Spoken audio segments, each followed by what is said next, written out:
Bedirgennek biçarenin eyledey.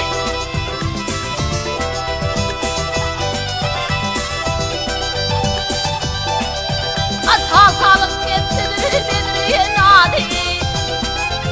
Gele gel hadi, gele gel hadi.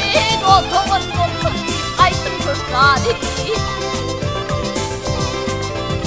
Ağım ip kalmadı, yakınır yani. Bedirgennek biçarenin eyledim. Gel amanım gel, onu oynayın.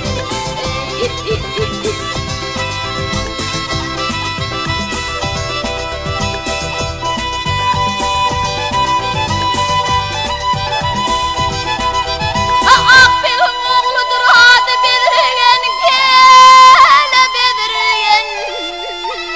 Onun yüreğine koydum koparman. Ağam bir ağlar gelir ay bulsan. Bedirgen'le biçarenin eyledey.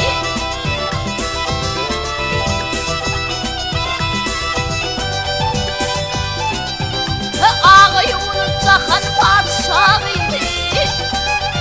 Gele gel gıybe, hey gele gel gıybe. Otumun bulsun, aytın kökleri.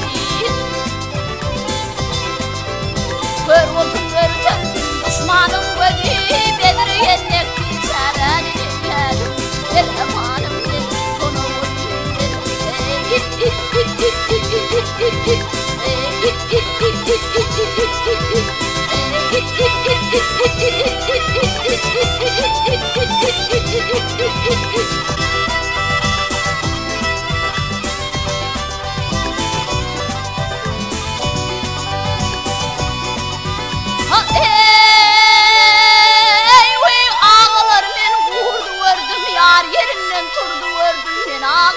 Kim ağlasın ağım giden yurdu ördüm. Ay karayı karaya evler, kervan karaya evler. İki vadım yar yolunu kaldım karaya evleri. Yiğit gerek acakta, cuan gerek kucakta. Atadan bir devlet oğul doğdu kül koymamış. Ocakta vay